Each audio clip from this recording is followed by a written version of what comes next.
اللہ ارشاد فرما رہا ہے 24ویں سے ایک اشارہ بھی ہمیں دیا جا رہا ہے کہ شان ابو بکر صدیق میں 24 رنگ اور 24 نظریات رکھنے والوں کا اللہ 24ویں سے پارے کے پہلے صفحے میں رد کر رہا ہے اور شان ابو بکر بیان فرما رہا ہے۔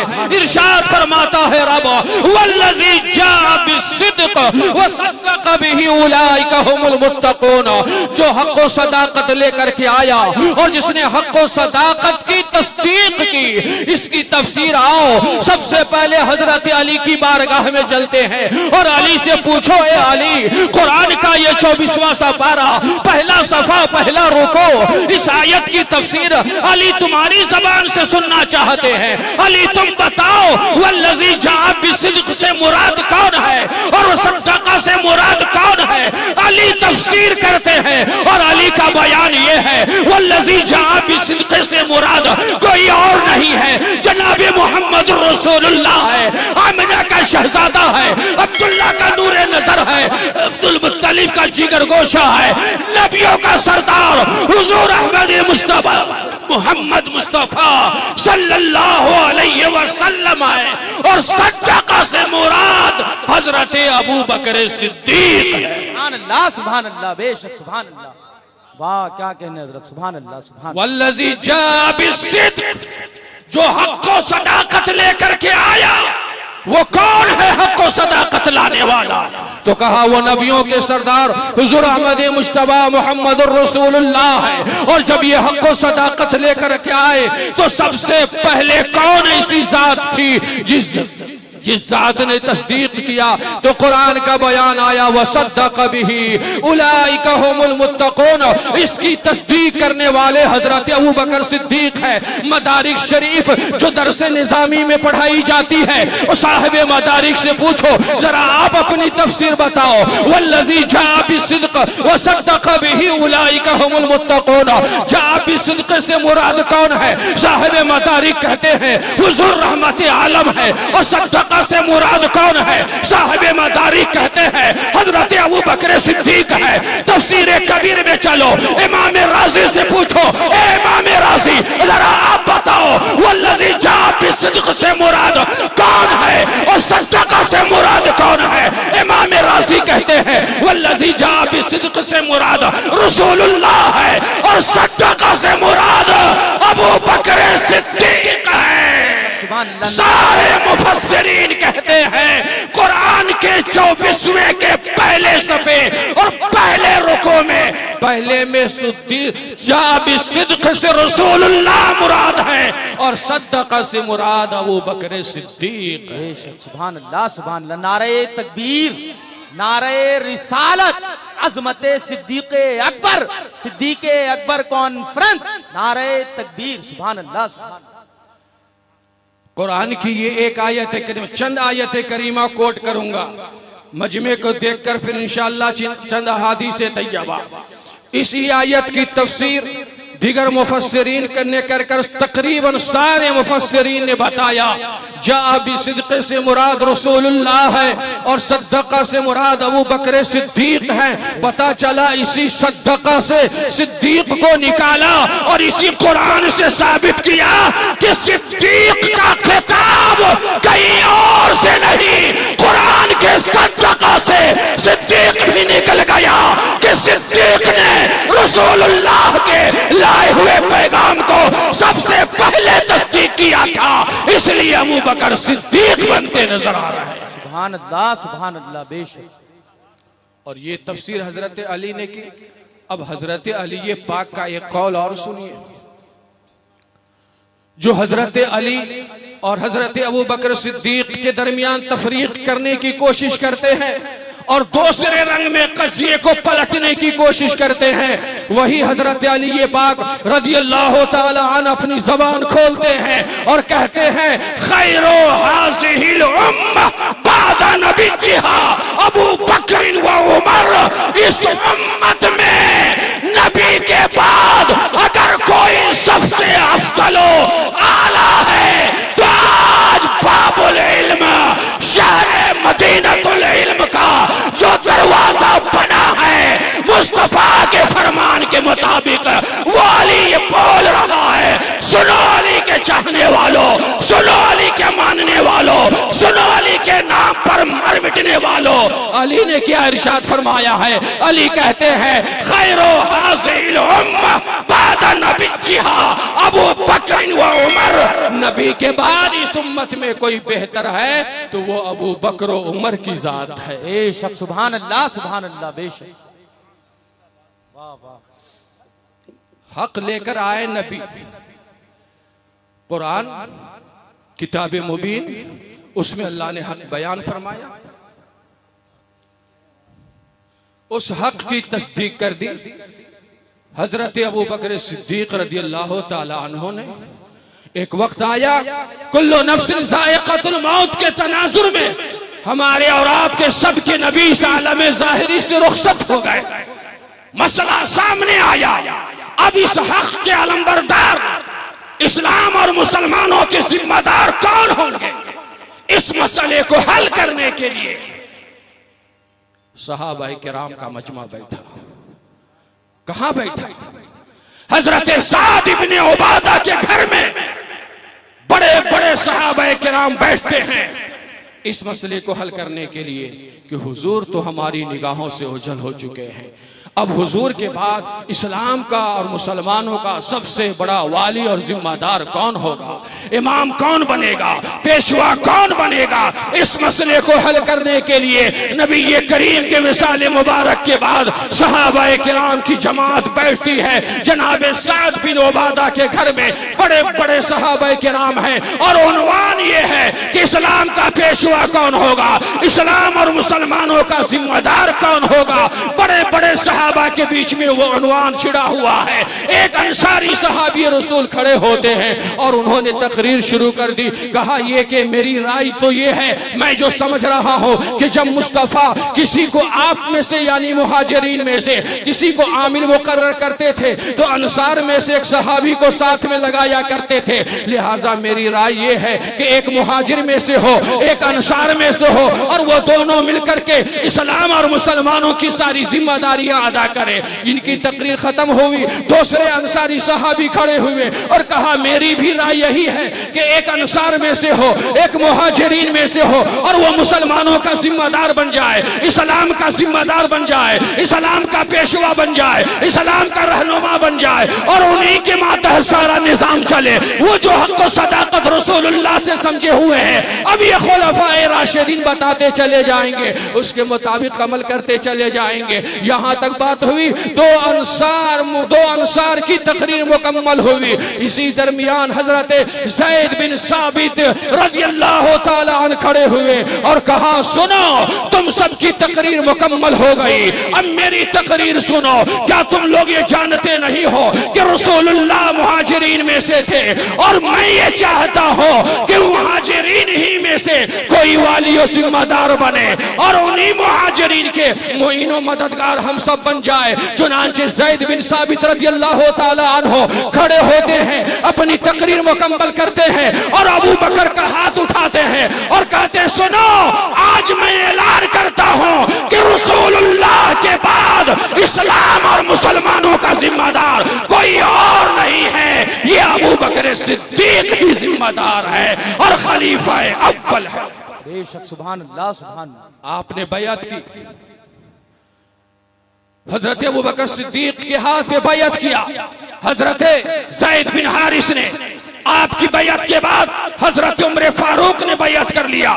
دیگر بڑے صحابہ کرام جو تھے حضرت ابو بکر صدیق کے ہاتھ پر بیعت کرنے لگے. جب بیعت سے فارغ ہو گئے تو حضور خلیفہ اول حضرت ابو بکر صدیق رضی اللہ تعالی عنہ منبر شریف پہ وہی کھڑے ہوتے ہیں اور خطبہ دیتے ہوئے مجمع پہ نظر ڈالتے ہیں کہ کون ہے اور کون نہیں. تو دیکھا مجمع میں ایک صحابی جن کا نام حضرت زبیر ہے وہ موجود نہیں ہے. کہا انہیں بلایا جائے. اب حضرت زبیر بلائے جا رہے ہیں. مجمع میں زبیر آ رہے ہیں جو رسول اللہ کے پھوپھی کی صاحبزادے تھے.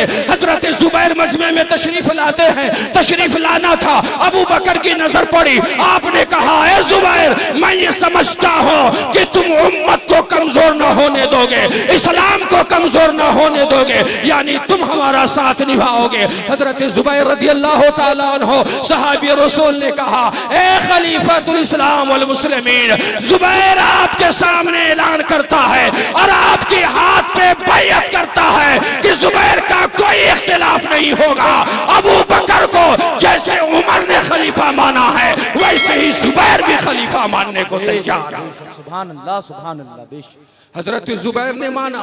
ابھی یہ مسئلہ چل رہا ہے کہ والی کون ہے، اعلان ہو گیا ہے۔ مجمع پہ نظر ڈالا حضرت ابوبکر صدیق نے تو دیکھا علی موجود نہیں ہے۔ آپ نے کہا علی بھی بلائے جائے، علی کو بلایا گیا، اور جب علی آتے ہیں مجمع میں حضرت ابوبکر صدیق کی نظر پڑی۔ آپ نے کہا علی مجھے امید ہے آپ داماد رسول بھی ہو، حضور کے چچا زاد بھائی بھی ہو، مجھے امید ہے کہ اسلام کو کمزور نہ ہونے دو گے، آپ میری مدد کرو گے۔ حضرت ابوبکر صدیق کا یہ بیان ہوا، علی آگے بڑھے اور زبیر ہی کی طرح حضرت ابوبکر صدیق کے ہاتھ پر علی نے اپنا ہاتھ دیا اور بیعت کرنے کا اعلان فرمایا، اور پھر علی کی زبان کھولتی ہے اور جناب علی نے کہا تھا قدم رسول اللہ، قدمک رسول اللہ صلی اللہ علیہ وسلم، جسے رسول اللہ نے آگے بڑھایا ہے، فمن الذی یؤخرک، تو وہ کون ہے جو آپ کو پیچھے کر سکتا ہے۔ بے شک بے شک، سبحان اللہ۔ اشارہ کیا تھا حضرت علی نے اپنے اس جملے سے اس بات کی طرف، یا رسول اللہ، نبی جب مرض کے عالم میں تھے تو امامت کی باری آئی تو آپ کو ہی رسول اللہ نے بڑھایا، رسول نے منصب امامت کے لیے آپ کا انتخاب فرمایا تھا۔ اے علی، علی کہہ رہے ہیں ابو بکر سے، جب رسول نے آپ کو منصب امامت پہ بڑھا دیا ہے تو اس سے اشارہ مل گیا کہ نبی کے بعد والی و ذمہ دار کون ہوں گے۔ اے ابو بکر صدیق، فمن الذی یؤخرک، تو کون ہے جو آپ کو پیچھے کرے گا؟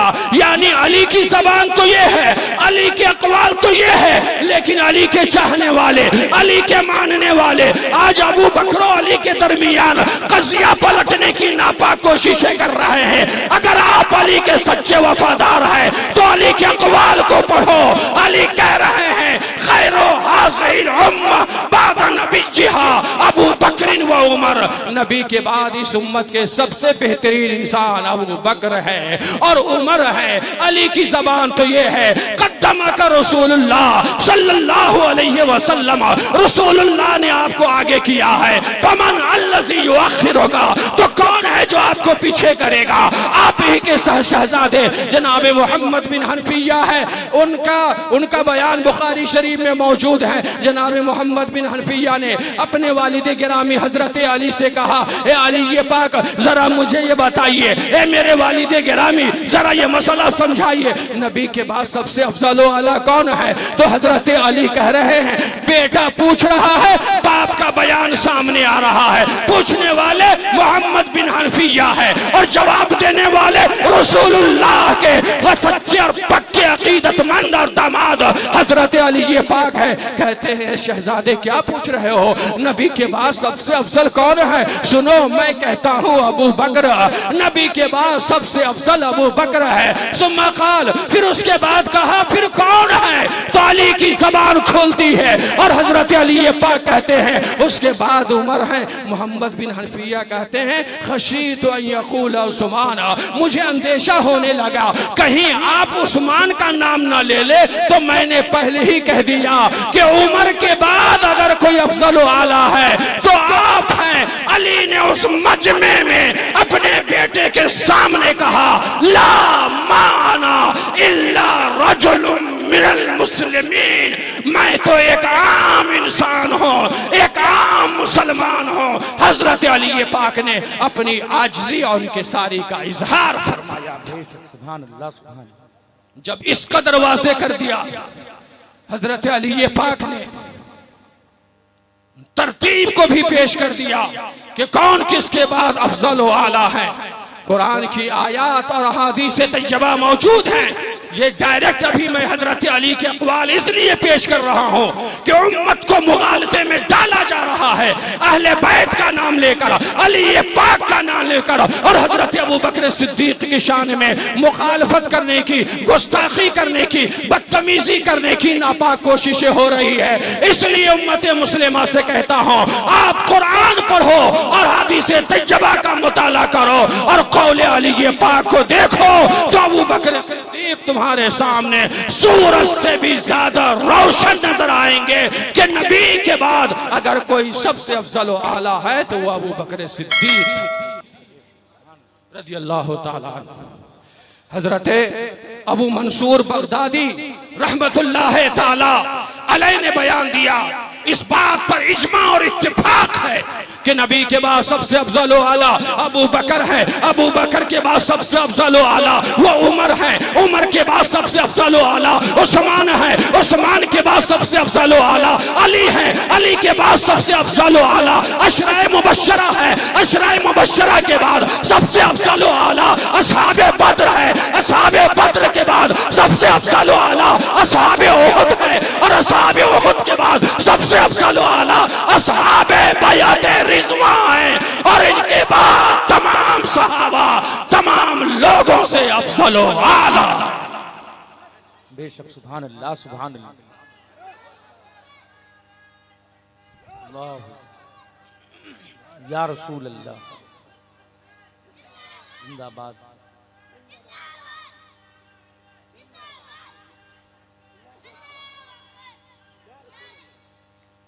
اب ابو بکر و علی کی مجلس ایک دیکھنا مختصر، میں یہ اس لیے دو نام پیش کر رہا ہوں چونکہ انہی دو ناموں میں قضیہ لوگ پلٹنے کی کوشش کرتے ہیں۔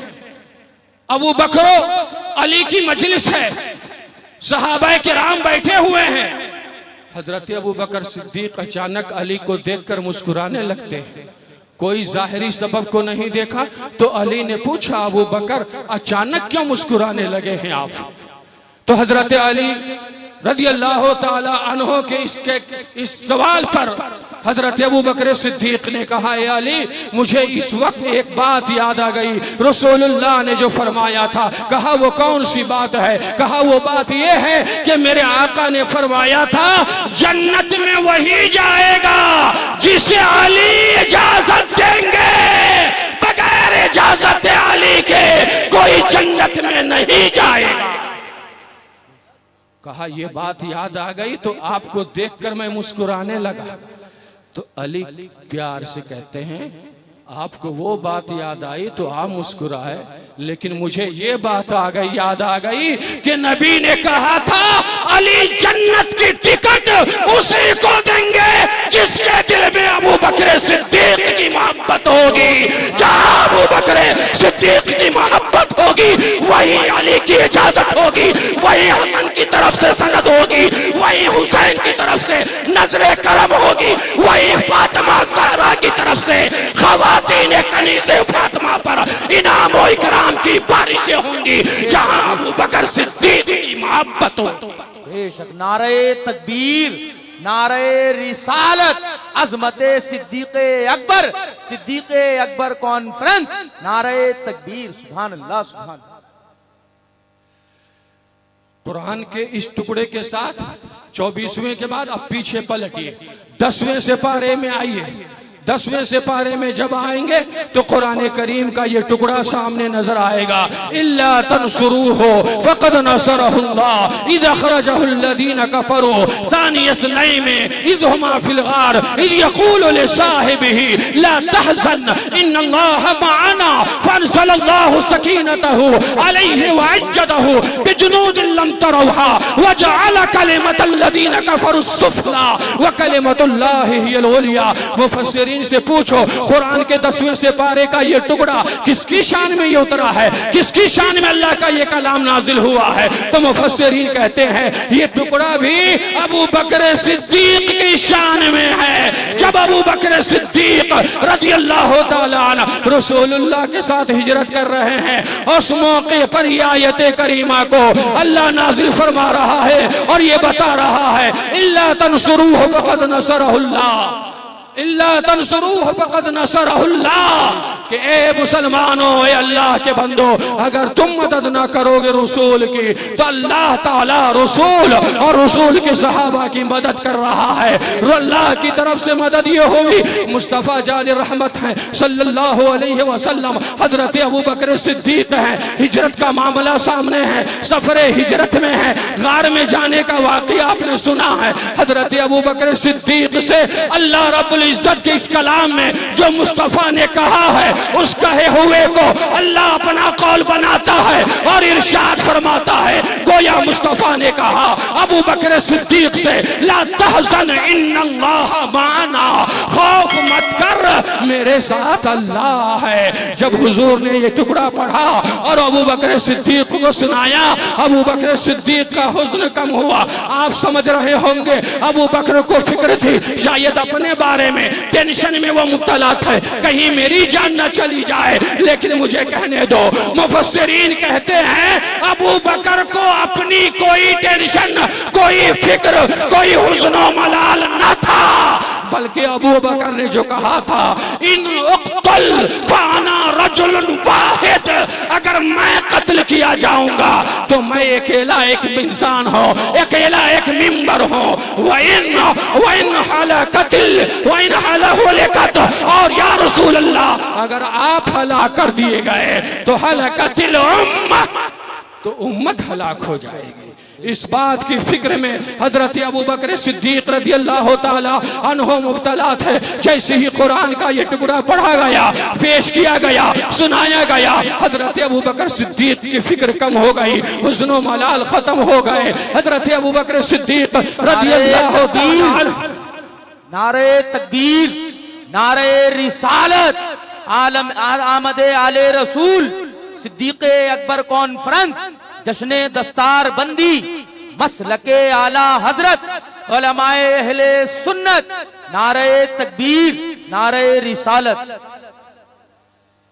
درود شریف پڑھتے ہوئے تشریف رکھے، درود شریف پڑھتے ہوئے اللہم صلی علی سیدنا مولانا محمد بارک سلم صلاۃ و سلام علیک یا رسول اللہ صلی اللہ تعالی علیہ وسلم وآلہ وصحابہ واہل بیتہ اجمعین۔ قرآن کے 24ویں کا پہلے صفحے کا پہلی رکوع کا وہ حصہ حضرت ابوبکر صدیق کی شان میں، 10ویں پارے کا یہ حصہ حضرت ابوبکر صدیق کی شان میں۔ اب آؤ 30ویں سے پارے میں چلو۔ 30ویں سے پارے میں سورہ واللیل کا ایک ٹکڑا ہے، رب ارشاد فرماتا ہے، وَسَيُجَنَّبُهَا الْأَتْقَى الَّذِي يُؤْتِي مَالَهُ يَتَزَكَّى، اللہ اسے جہنم سے بہت دور رکھے گا، جو اتقا ہے، سب سے زیادہ پرہیزگار ہے، سب سے زیادہ اللہ سے ڈرنے والا ہے، اور اپنا مال دکھاوے کے لیے نہیں بلکہ پاکی کے لیے خرچ کرتا ہے۔ اب دیکھو 24ویں کا پہلا حصہ حضرت ابوبکر صدیق کی شان کو واضح کیا، 10ویں کا یہ حصہ حضرت ابوبکر صدیق کے مقام کو بیان کیا، اب 30ویں کا یہ حصہ جو سورہ واللیل میں ہے، اس نے بھی ابوبکر صدیق کے مقام کو ذکر کیا کہ یہ آیت، یہ حصہ، یہ ٹکڑا اللہ نے جو نازل کیا تھا، معلوم ہے کس وقت اور کیوں نازل کیا؟ جب حضرت ابوبکر صدیق رضی اللہ تعالی عنہ نے حضرت بلال رضی اللہ تعالی عنہ کو بیش بہا قیمتی دولت کے ذریعے خرید کر اسلام کے نام پر آزاد کیا اور غلامی کی زنجیر کو توڑا تھا، تو تانا دینے والوں نے، تانو تشنی کرنے والوں نے کہا لگتا ہے بلال کا کوئی احسان تھا، لگتا ہے بلال کے ساتھ ابوبکر کا کوئی معاملہ تھا، اس لیے ابوبکر نے یہ کام کیا ہے، لیکن معاملہ یہ نہ تھا، اس کو واضح کیا اللہ نے، بیان فرمایا وَسَيُجَنَّبُهَا الْأَتْقَى الَّذِي يُؤْتِي مَالَهُ يَتَزَكَّى، اللہ اسے جہنم سے بہت دور رکھے گا جو سب سے زیادہ پرہیزگار ہے اور اپنا مال صفائی ستھرائی کے لیے خرچ کرتا ہے۔ یعنی یہ کہ آپ نے جو مال خرچ کیا تھا اور حضرت بلال کو آزاد فرمایا تھا، حضرت ابوبکر صدیق نے وہ دکھاوے کے لیے نہ تھا بلکہ اللہ و رسول کی رضا کے لیے کیا تھا۔ تو 3 قرآن کے یہ حصے، یہ خالص بیان شان ابوبکر صدیق میں قرآن ناطق ہے۔ جب قرآن شان ابو بکر صدیق کو بیان کر رہا ہے اور اس قدر واضح الفاظ میں، تو اب قرآن ماننے والوں کو ابو بکر کی شان میں کوئی گستاخی نہیں کرنی چاہیے، لیکن اگر وہ کر رہے ہیں اس طرح کی بدتمیزیاں ان کی طرف سے ہو رہی ہے تو یاد رکھیے سورج پر تھوک پھینکنے سے وہاں تک اس کا لعاب تو نہ پہنچے گا، خود اس کا چہرہ خراب ہوگا۔ بس یہی سمجھ لیجئے جو لوگ اللہ والوں کی شان میں، محبوبوں کی شان میں، صحابہ کرام کی شان میں گستاخیاں کر رہے ہیں، بے ادبی اور بدتمیزیاں کر رہے ہیں، اس سے صحابہ کا مقام کم تو نہ ہوگا، ایسے کرنے والوں کا ٹھکانہ جہنم ضرور ہوگا۔ بے شک بے شک بے شک۔ اور 26ویں میں اللہ نے ارشاد فرمایا ان اکرمکم عند اللہ اتقاکم، تم میں سے سب سے بہتر پرہیزگار جو انسان ہے اللہ کے نزدیک سب سے افضل و اعلیٰ وہی ہے، سب سے بہتر وہی ہے۔ اللہ نے 26ویں میں کہا ان اکرمکم عند اللہ اتقاکم، یہاں بھی اتقا ہے، وَسَيُجَنَّبُهَا الْأَتْقَى، یہاں بھی اتقا ہے۔ مفسرین نے دونوں اتقا کو جمع کر کر حاصل کر دیا کہ ابو بکر صدیق انبیاء کے بعد اللہ کے نزدیک سب سے زیادہ باعزت اور مکرم ہے۔ ابو بکر سے زیادہ عظمت نہ کسی کی تھی، نہ ہے، نہ ہوگی۔ رسول اللہ نے بھی عظمت ابو بکر کو خوبصورت انداز میں بیان فرمایا۔ بے شک سبحان اللہ سبحان اللہ بے شک۔ میرے آقا ارشاد فرماتے ہیں عظمت ابو بکر صدیق کے پیش نظر میرے آقا مقام دیتے ہیں، ذرا وہ مقام سنیے۔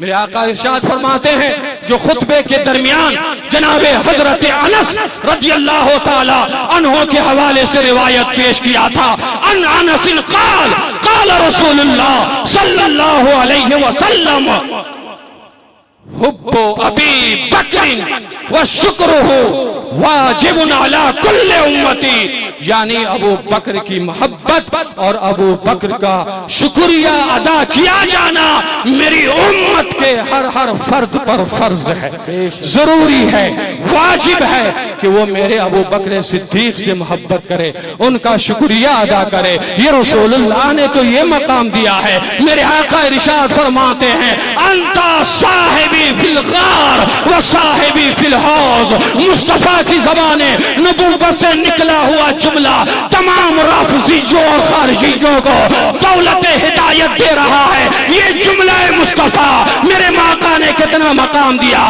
میرے آقا ارشاد فرماتے ہیں انتا صاحبی فی الغار و صاحبی فی الحوض، اے ابو بکر تو میرا ساتھی غار میں بھی ہے اور میرا ساتھی تو حوض کوثر پر بھی ہوگا۔ میرے آقا نے ارشاد فرمایا ابو بکر سے خطاب کرتے ہوئے انتا عتیق اللہ من النار، اے ابو بکر سنو میں محمد بول رہا ہوں کہ اللہ تعالیٰ نے تجھے جہنم سے آزاد فرما رکھا ہے۔ یہ سارے مقام کون دے رہے ہیں؟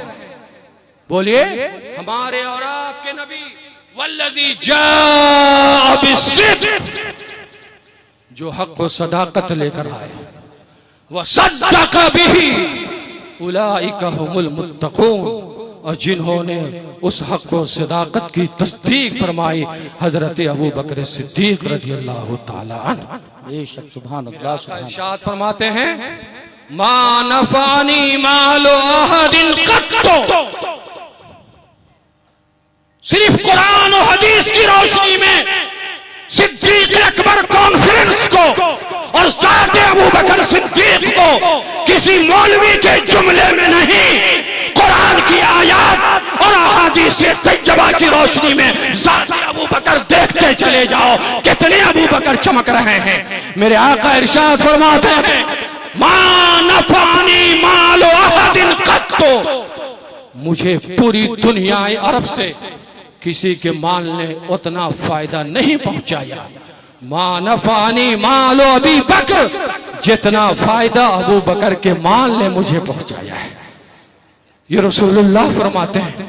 اور عظمت ابو بکر صدیق آپ یہاں سے اندازہ لگا لیں کہ جب وقت وصال آپ کا آتا ہے تو کسی اور کو نہیں حضرت علی کو بلاتے ہیں، کس کو بلاتے ہیں؟ حضرت علی وقت وصال قریب آیا، آثار ظاہر ہوئے، آپ سمجھ گئے وقت بہت قریب ہے، حضرت علی کو قریب کیا اور کہا اے علی سنو میری کچھ باتیں یاد رکھو، میرا وقت قریب تر آتا جا رہا ہے، جب میرا وصال ہو تو غسل کوئی اور نہ دے، تم اپنے ان ہاتھوں سے غسل دینا، اس لیے کہ علی تیرا یہ ہاتھ وہ ہے جس ہاتھ سے تو نے رسول اللہ کو غسل دیا تھا۔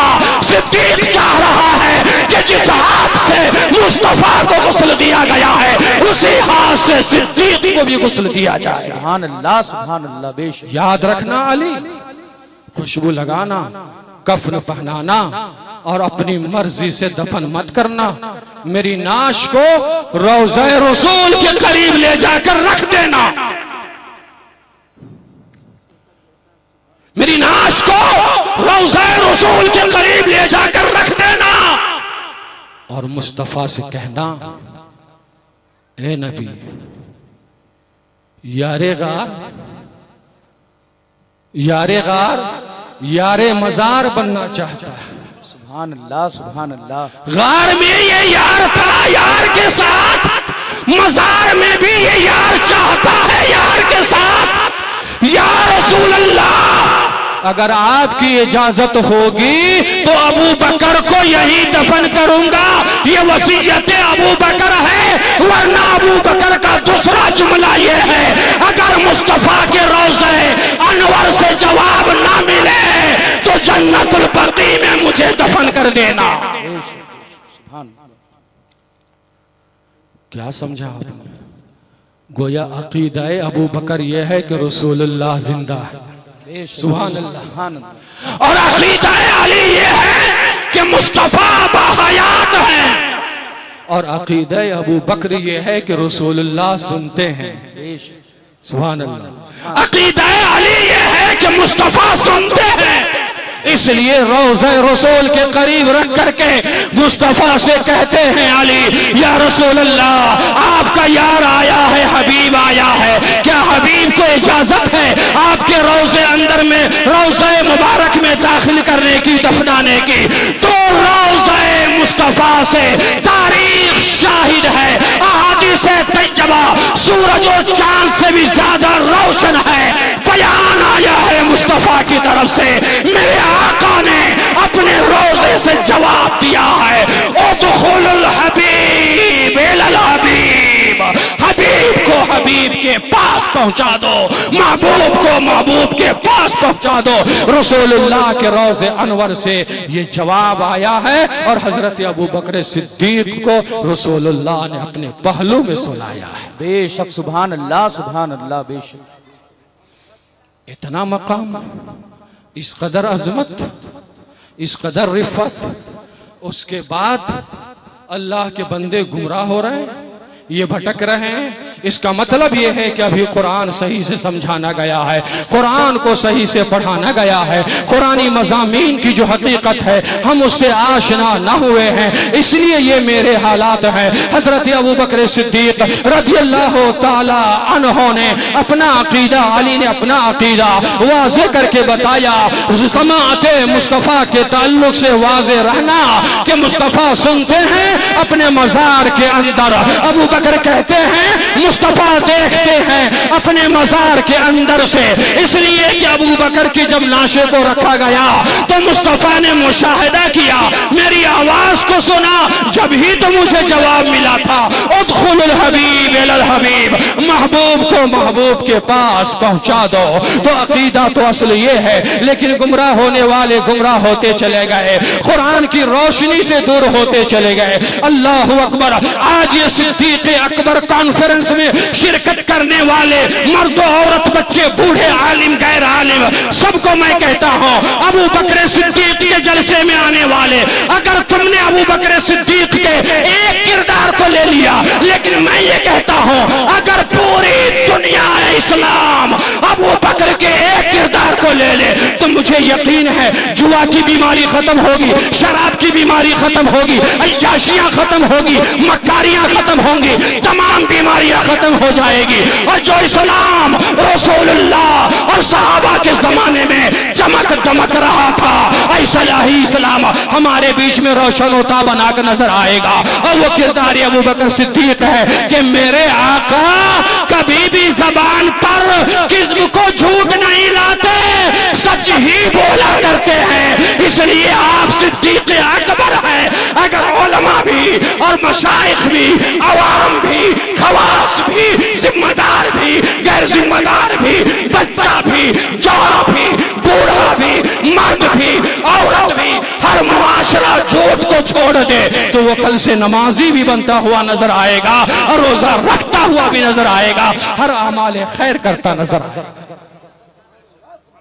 تو حضرت ابو بکر صدیق رضی اللہ تعالی عنہ کے اس عظیم الشان پروگرام میں شرکت کرنے والوں، پیغامات تو بہت ہیں لیکن ایک بنیادی پیغام کہ کذب یعنی کہ جھوٹ کو چھوڑ دیا جائے اور صرف سچ سے اپنا رشتہ مکمل طور پر مضبوطی کے ساتھ اپنا رشتہ مضبوط اگر کر لیتے ہیں تو یقیناً پھر وہی سربلندی اور سرفرازی ہمارے مقدر میں اللہ تعالیٰ واضح اور ظاہر فرمائے گا۔ اور جب تک ہم اس آیت کے ساتھ جڑے ہوئے ہیں یعنی جھوٹ کے ساتھ، منبر و محراب سے جھوٹ، مسجد سے جھوٹ، مدرسے سے جھوٹ، خانقاہ سے جھوٹ، تمام جگہوں سے اگر جھوٹ کے بازار کو گرم کریں گے تو یاد رکھیے مساجد و مدارس و خانقاہ کے باوجود بھی اسلام کا نظام جتنا صاف اور شفاف دیکھنا چاہیے تھا وہ نظر آپ کو نہیں آئے گا۔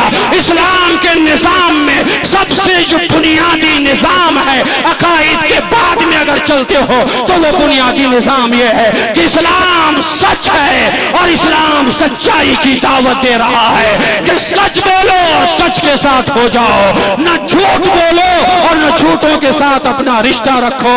یہی شان ابو بکر صدیق سے ایک پیغام آپ کو کانفرنس صدیق اکبر سے ایک غلام آپ کو دے رہا ہے، مجھے امید ہے کہ آپ اس پیغام کو قبول فرمائیں گے۔ بتائیے انشاءاللہ جھوٹ سے رشتہ ختم ہوگا کہ نہیں؟ سچائی کے ساتھ اپنے دامن کو مضبوط کریں گے کہ نہیں؟ حضرت ابو بکر صدیق رضی اللہ تعالی عنہ کو کذب کی راہ میں لانے کی کتنی بڑی کوشش کی ہے۔ آپ ذرا دیکھیں کہ جب خود آپ کے والد اس وقت وہ صحابی نہ بنے تھے، لے کر جاتے ہیں بت خانے کی طرف، ابھی کم عمری ہے، بچپنا ہے، بچپنے کے عالم میں حضرت ابو بکر صدیق رضی اللہ تعالیٰ عنہ کو جناب ابو قحافہ نے صنم قدے میں کھڑا کیا اور کہا تھا ابو قحافہ نے ہذہ آلہتک الصم العلا فاسجد لہا، یہ جملہ تھا باپ کا بیٹے کے لیے۔ ابو بکر سے کہہ رہے ہیں جناب ابو قحافہ، اے ابو بکر یہ بلند و بالا یہ خدا ہے، اس کے لیے سجدہ کرو۔ حضرت ابو بکر ابھی بچپنے میں ہیں، باپ یہ جملہ سمجھا کر باہر ہو رہے ہیں تو حضرت ابو بکر صدیق نے اس بت سے، اس پتھر کے مورت سے بچپنے میں عربی فصیح و بلیغ زبان سے خطاب کرتے ہوئے حضرت ابو بکر صدیق نے فرمایا تھا، انی جائع فاطعمنی، اے معبود میں بھوکا ہوں مجھے کھانا کھلاؤ، اگر مجھے کھانا کھلایا تو میں مان جاؤں گا کہ تو معبود ہے۔ حضرت ابو بکر صدیق نے اس پتھر کے مورت سے خطاب کرتے ہوئے کہا تھا، انی عارن فاکسنی، اے بت میں ننگا ہوں مجھے کپڑا پہناؤ۔ یہ جملہ آیا، ابو بت کی طرف سے کیا جواب ملتا آپ سمجھ سکتے ہیں۔ حضرت ابو بکر صدیق کو جلال آیا، پتھر اٹھایا اور اٹھانے کے بعد اب اس معبود باطل سے حضرت ابو بکر صدیق نے خطاب کیا، اے معبود جو میرے باپ نے تجھ کو معبود بتایا ہے اور اپنے آپ کو پورے دنیا کے لوگ معبود سمجھ رہے ہیں، بچپنے میں ابو بکر صدیق خطاب کر رہے ہیں اور کہہ رہے ہیں، ان کان الہنا، اگر تو معبود ہے فمنع نفسک، افمنع نفسک، اگر تو معبود ہے تو میں تجھے تجھے پتھر مارتا ہوں، اپنے آپ کو تو بچا لے، اگر بچا لے گا تو سمجھوں گا کہ تو معبود ہے۔ گویا بچپنے میں ابو بکر کی صداقت کا عالم یہ ہے کہ آپ بچپنے میں سمجھ رہے ہیں یہ بتوں سے، یہ پتھروں سے بنے ہوئے معبود، یہ سب معبودان باطلہ ہے، یہ معبود برحق نہیں ہے۔ اور استدلال کا انداز تو دیکھو، میرے آقا نے استدلال کیا، ان کا نہ الہن فمنع نفسک، اگر تو معبود ہے تو اپنے آپ کو روکو۔ ابو بکر نے پتھر مارا، بت کو چور چور کیا۔ حضرت ابو بکر صدیق کے والد باہر کھڑے تھے، دوڑ کر آئے اور لے کر گئے اپنے شہزادے کو اپنی اہلیہ کے پاس، یعنی حضرت سلمہ کے پاس، یعنی کہ ام الخیر کے پاس، اور کہا بیٹا نے تو آج کمال ہی کر دیا ہے، اپنے معبود کو مارا ہے۔ بی بی سلمہ کہتی ہے، جو ام الخیر کے لقب سے معروف ہے، وہ کہتی ہے اس بچے کو کچھ نہ کہو، چونکہ جب یہ بچہ پیدا ہوا تھا میں نے اس وقت دیکھا کہ میرے سامنے کوئی نہ تھا، لیکن غیب سے ندا اور آواز آ رہی تھی میرے پاس یہ آواز آ رہی تھی، یا امت اللہ علی التحقیق، اے اللہ کے نیک بندی، ابشری بالصدیق، ابشری الذی عتیق، تجھے خوشخبری دی جا رہی ہے، بالولد العتیق، تجھے خوشخبری دی جا رہی ہے اس بچے کے ذریعے جو بچہ کے آزاد ہے، اور اس کا اسم ہو فی السماء صدیق، جس کا نام آسمان میں صدیق ہے، وہ محمد صاحب و رفیق، اور محمد کے یہ صاحب و رفیق بنیں گے۔ اپنے شوہر سے یعنی ابو بکر سے جناب سلمہ نے، ام الخیر نے کہا بچے سے کچھ مت کہنا، ہم نے بچے کی پیدائش کے وقت عجیب و غریب منظر دیکھا تھا، چنانچہ ابو قحافہ سمجھ گئے کہ میرا بچہ کچھ کرے گا، اور ہوا بھی یہی کہ بچہ آگے ہوتا چلا گیا اور اسلام میں اتنا انقلاب لایا، اسلام کے نظام کو قبول کیا، رسول اللہ کی ذات پر اپنا سودا کیا، اسلام کا کلمہ طیبہ لا الہ الا اللہ محمد رسول اللہ خود پڑھا، اور اپنے دور کے بڑے بڑے صحابہ کو اسلام کے کلمے سے آشنا کیا اور صحابی رسول بنانے کا رول ادا کیا ہے۔ حضرت ابو بکر صدیق رضی اللہ تعالی عنہ کے عمل مبارک کے ذریعے بہت سارے وہ لوگ جو اسلام قبول نہ کیے تھے، آپ کی خدمتوں کے تناظر میں اسلام کا کلمہ بھی پڑھے، مسلمان بھی بنے اور صحابی رسول بھی بنے۔ سبحان اللہ، انہیں صحابہ کرام کے بارے میں قرآن کا یہ نغمہ نازل ہوا، رضی اللہ عنہم ورضوا عنہ، اللہ اس مقدس جماعت سے یعنی صحابہ سے اللہ راضی ہے، اور یہ صحابہ کی جماعت اللہ سے راضی ہے۔ بے شک سبحان اللہ۔ تو حضرت ابو بکر صدیق رضی اللہ تعالی عنہ چھوٹی سی عمر میں، بچپنے میں ان حقائق کو سمجھ رہے تھے، اور حقائق کو سمجھنے کے بعد اپنے گنبے خاندان، دوست و احباب کو راہ ہدایت پر لانے کا بہترین ذریعہ اور وسیلہ بن گئے۔ یہی وجہ ہے کہ خود صحابی، آپ کے والد ابو قحافہ وہ صحابی، آپ کے بیٹے عبد الرحمن وہ صحابی، آپ کے پوتے ابو عتیق محمد وہ صحابی، یعنی 4 نسلیں وہ ہیں حضرت ابو بکر صدیق کے خاندان میں کہ 4 نسل صحابی رسول ہے۔ صحابی کا مقام اور مرتبہ عظمت اس قدر ہے کہ دنیا کا کوئی قطب ولی ابدال غوث صحابی کے قدم میں لگے ہوئے گرد کے برابر بھی نہیں ہو سکتے، یہ مقام دیا گیا۔ سمجھ رہے ہیں؟ جب آپ نے اسلام قبول کر لیا، تبلیغ کے مناظر کو دیکھا رسول اللہ کے ساتھ، تقریباً 38 لوگ اس وقت اسلام لا چکے تھے، تو آپ نے گزارش کیا رسول اللہ کیوں نہیں کھل کر اب دعوت و تبلیغ اور نماز وغیرہ کے جو عبادات ہیں یہ کھل کر کیے جائیں، چھپ چھپا کر نہ ہو۔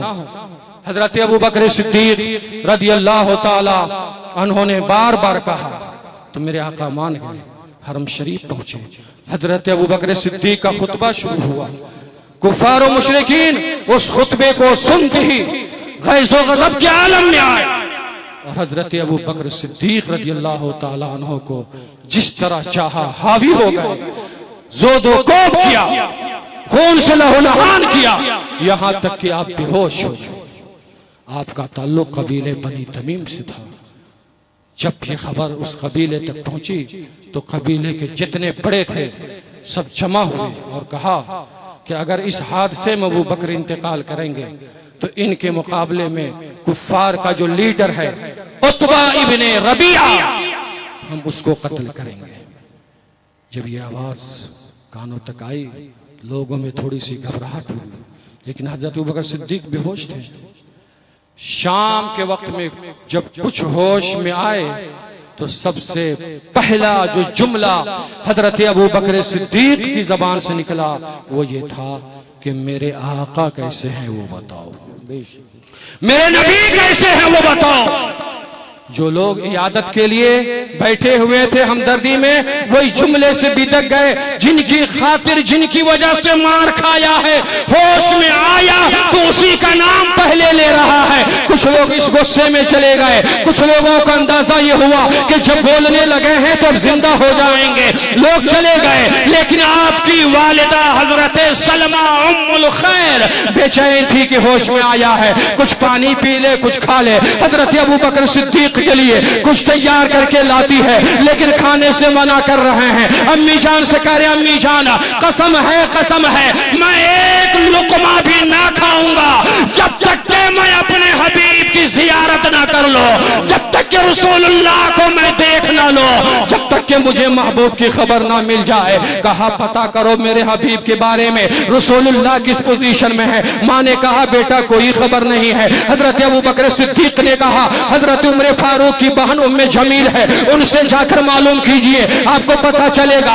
ام جمیل حضرت عمر فاروق کی بہن کے یہاں حضرت ابوبکر صدیق کی والدہ حضرت سلمہ ام الخیر پہنچتی ہے اور ام جمیل سے معلوم کرتی ہے بتاؤ رسول اللہ کے بارے میں کچھ معلوم ہے۔ ام جمیل تو ایمان لا چکی تھی لیکن وہ بھی ایمان چھپا رہی تھی، سوچی پتہ نہ یہ بھی کوئی جاسوسی کر جائے، اس لیے حضرت ابوبکر صدیق کے والدہ سے ایمان چھپایا اور کہا مجھے پتہ نہیں ہے، اگر آپ کہو تو آپ کا بیٹا میں دیکھ لو۔ حضرت ابوبکر صدیق کو دیکھنے کے لیے ام جمیل پہنچتی ہے اور جا کر کے جیسے ابوبکر صدیق کی حالت دیکھتی ہے زارو قطار رونے لگتی ہے۔ حضرت ابوبکر صدیق نے کہا اے ام جمیل مجھے پہلے بتاؤ رسول اللہ کیسے ہیں، اس حادثے میں میرے ساتھ جو ہوا رہنے دو، میرے آقا کی خبر دو، مصطفیٰ کی خبر دو، میرے آقا کس پوزیشن میں ہیں۔ ام جمیل اشارہ کرتی ہے کہ یہ جو سلمہ ہے سن لے گی میرا حشر برا ہوگا۔ حضرت ابوبکر صدیق کہتے ہیں اس کے بارے میں ٹینشن نہ دو، سچ سچ بتاؤ۔ ام جمیل کہتی ہے رسول اللہ دار ارقم میں صحابی رسول حضرت ارقم کے یہاں بالکل محفوظ اور صحیح سالم ہے۔ حضرت ابوبکر صدیق نے اپنی والدے سے کہا اب مجھے لے چلو دار ارقم، حضرت ارقم کے یہاں لے کے چلو، جب تک کہ میں رسول اللہ کو دیکھوں گا نہیں تب تک کھاؤں گا نہیں پیوں گا نہیں۔ رات کے حصے میں جب لوگوں کی آمد و رفت کا سلسلہ بند ہوا حضرت ابوبکر صدیق کو ام جمیل ہے آپ کی والدہ حضرت سلمہ ام الخیر ہے لے کر کے چلتی ہے۔ جیسے ہی دار ارقم میں حضرت ابوبکر صدیق کا داخلہ ہوا، جیسے ہی آپ پہنچتے ہیں رسول اللہ نے آپ کو دیکھا، آپ نے رسول اللہ کو دیکھا، دونوں محب و محبوب عاشق و معشوق ایک دوسرے کے دیوانے عقیدت مند حضرت ابوبکر صدیق رسول اللہ سے لپٹ جاتے ہیں اور رسول اللہ ابوبکر سے لپٹ جاتے ہیں اور خوب ساروں کو تھا قطار مصطفیٰ بھی رو رہے ہیں ابوبکر صدیق بھی رو رہے ہیں۔ یہ منظر دیکھا اور اس کے بعد حضور سے جو تسکین کے کلمات دیے گئے ان کلمات کے ذریعے اپنے تمام حزن و ملال کو دور کر دیا آپ نے۔ پھر ماں سے جو وعدہ کیا تھا کہ میں رسول اللہ کو دیکھوں گا اس کے بعد کھانا پینا چالو کر دوں گا، حضرت ابوبکر صدیق رضی اللہ تعالیٰ عنہ نے کھانا پینا شروع کیا اور وفا کی راہ میں ضرب المثل بن کر استقامت کی پہاڑ بن کر ایک لمحے کے لیے پہاڑ اپنی جگہ سے ٹل تو سکتا ہے لیکن استقامت ابوبکر صدیق میں رائے کے دانے برابر فرق نہ آیا۔ آپ نے وفا کی انتہا کیا کہ غار ثور کا مقام ہو تو ابوبکر صدیق ہے، سفر ہجرت ہو تو ابوبکر صدیق ہے، جس مقام پر جے جیسی بھی ضرورت ہو رسول اللہ نے آواز دیا ہے تو حضرت ابو بکر صدیق رضی اللہ تعالیٰ عنہ بہت آگے بڑھ چڑھ کر کے حصہ لیا ہے آپ نے۔ سبحان اللہ۔ میں وقت کے پیش نظر دیگر اور بھی جو آپ کے پروگرام کے مدعو حضرات ہیں ان کے بھی مسائل ہوں گے، آپ سماعت کریں گے۔